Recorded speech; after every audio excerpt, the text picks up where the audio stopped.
Hi hello welcome back to my channel. అందరూ ఎలా ఉన్నారు? నేను చాలా బాగున్నాను. మీరు అందరూ కూడా చాలా బాగున్నారు అనుకుంటున్నాను. సో ఈరోజు నేను ఒక మంచి పన్నీర్ రెసిపీతో వచ్చిన అనమాట. ఇది చాలా ఈజీ రెసిపీ. పన్నీర్ పచ్చిగా తినలేని వాళ్ళు ఈ రెసిపీ ట్రై చేయండి. అట్లా తినేస్తూ ఉంటారు అంతే. చాలా అంటే చాలా డెలీషియస్గా ఉంటుంది అండ్ చేసుకోవడం కూడా చాలా ఈజీ. సో ఫస్ట్ నేను పన్నీర్ని ఇట్లా క్యూబ్స్లా కట్ చేస్తున్నాను అనమాట. ఇక్కడ నేను 250 గ్రామ్స్ పన్నీర్ తీసుకున్నాను. ఈ పన్నీర్ కట్ చేయడం చాలా కష్టం కదా, నాకైతే ఫుల్ టఫ్ అయిపోయింది. అందుకే ఇంత పెద్ద కత్తి తీసుకొని దాంతో కుస్తీ పడుతున్నా అనమాట. సో ఫైనల్గా పన్నీర్ని ఇక్కడ చూపిస్తున్నా కదా, ఈ సైజులో కట్ చేసుకోవాలన్నమాట. బేసిక్గా మనకు ఫ్రెంచ్ ఫ్రైస్ ఉంటాయి కదా, సో ఎగ్జాక్ట్లీ అదే సైజులో అదే షేప్లో ఫ్రెంచ్ ఫ్రైస్ లాగా పన్నీర్ని కూడా స్లైస్ చేసుకోవాలన్నమాట. నెక్స్ట్ ఒక బౌల్ తీసుకోవాలన్నమాట. ఈ స్లైసెస్ అన్నీ మిక్స్ చేసుకోవడానికి దాంట్లో ఫస్ట్ 2 స్పూన్స్ ఆఫ్ మైదా వేసుకోవాలి and then 2 spoons of cornflour, 1 teaspoon of పసుపు, ఒక చిన్న స్పూన్ అంత అల్లం వెల్లుల్లి పేస్ట్ అండ్ కొంచెం సాల్ట్ వేసి దీంట్లో కన్సిస్టెన్సీ దోశ బ్యాటర్ లాగా రావాలన్నమాట. సో అలా వచ్చేదాకా దీన్ని కావాల్సిన వాటర్ యాడ్ చేసుకుంటూ మిక్స్ చేస్తూ ఉండాలి. ఫైనల్గా ఇలా రావాలి కన్సిస్టెన్సీ.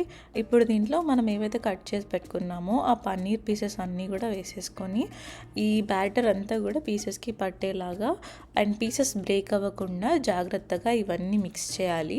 మిక్స్ చేసిన పన్నీర్ పీసెస్ అన్నీ కూడా పక్కన పెట్టుకొని నెక్స్ట్ ఒక ప్యాన్లో ఆయిల్ వేసుకోవాలి. డీప్ ఫ్రైకి సరిపడా ఆయిల్ వేసుకొని ఈ పన్నీర్ పీసెస్ అన్నీ కూడా 1 బై 1 వేసుకొని గోల్డెన్ బ్రౌన్ కలర్ వచ్చేంత వరకు ఫ్రై చేసుకోవాలి. అండ్ గుర్తుపెట్టుకోండి, ఓవర్లోడ్ చేస్తే అన్నీ ఒకదానికొకటి అతుక్కుపోయి సరిగ్గా ఫ్రై అవ్వవన్నమాట. సో కావాల్సినంత స్పేస్తోనే వేసుకోండి అండ్ అన్నీ మంచిగా గోల్డెన్ బ్రౌన్ కలర్లోకి అయ్యేలాగా ఫ్రై చేసుకోండి. ఎక్కువసేపు చేయొద్దు, అలా చేస్తే పన్నీర్ తొందరగా గట్టిగా అయిపోతుంది అండ్ దెన్ చిట్లుతూ ఉంటుంది కూడా.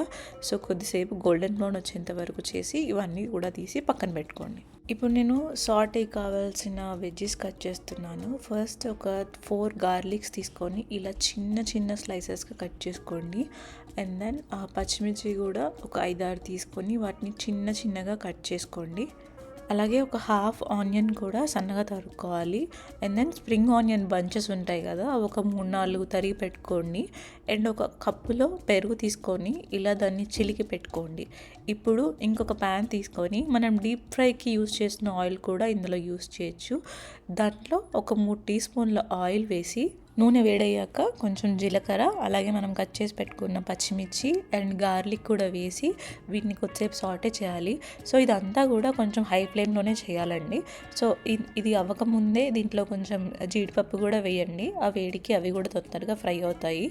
అండ్ దెన్ ఆ తర్వాత మనం కట్ చేసి పెట్టుకున్న ఆనియన్స్ ఉన్నాయి కదా, సో అవి కూడా యాడ్ చేసుకొని బాగా సాటే చేయాలి.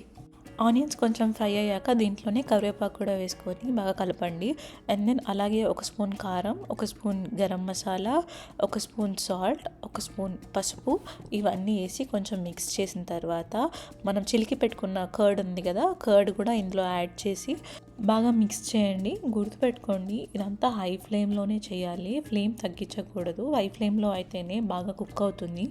అండ్ ఇప్పుడు ఈ పెరుగు అంతా కూడా ఒక సాస్ లాగా ఫామ్ అవుతుంది. కొద్దిసేపు ఉడికిన తర్వాత దీంట్లో మీ దగ్గర ఫ్రెష్ క్రీమ్ ఉంటే యాడ్ చేసుకోవచ్చు, బట్ ఇది ఆప్షనల్ అండి, అది లేకపోయినా పర్వాలేదు. సో ఇదంతా కూడా ఇలా గ్రేవీ లాగా దగ్గరకు వచ్చిన తర్వాత దీంట్లో మనం డీప్ ఫ్రై చేసి పెట్టుకున్న పన్నీర్ పీసెస్ అన్నీ కూడా యాడ్ చేసుకొని బాగా మిక్స్ చేసుకోవాలి. సో ఆ సాస్ అంతా కూడా పన్నీర్ ముక్కలకి బాగా కలవాలన్నమాట. అలా కలిసిన తర్వాత మనం ఆల్రెడీ చాప్ చేసి పెట్టుకున్న స్ప్రింగ్ ఆనియన్స్ అలానే కొంచెం కొత్తిమీర కూడా వీటికి మిక్స్ చేసుకొని ఫైనల్గా ఒక 2 మినిట్స్ హై ఫ్లేమ్లో అలా తిప్పేసి స్టవ్ ఆఫ్ చేయండి. తర్వాత సర్వింగ్ బౌల్లో పెట్టుకొని మీ ఫేవరెట్ పీపుల్తో ఎంజాయ్ చేయండి. మీ ఇంట్లో వాళ్ళకి మీకు అందరికీ కూడా చాలా అంటే చాలా బాగా నచ్చుతుంది. ఇది వెజ్ రెసిపీ, ఇది నాన్ వెజ్ కూడా కాదు, సో అందరూ తినొచ్చు and this is the best recipe. నేను ఇప్పటివరకు చాలా తిన్నది అండ్ మేము ఇంట్లో కూడా రెగ్యులర్గా చేసుకుంటూ ఉంటాం అన్నమాట.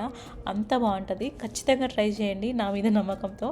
అండ్ మీరు ట్రై చేస్తే మాత్రం ఎట్లా అనిపించిందో నాతో కమెంట్స్లో షేర్ చేసుకోవడం మాత్రం మర్చిపోకండి. Thank you so much for watching the video. ఒకవేళ మీరు సబ్స్క్రైబ్ చేసుకోకపోతే ప్లీజ్ టు సబ్స్క్రైబ్. బాయ్.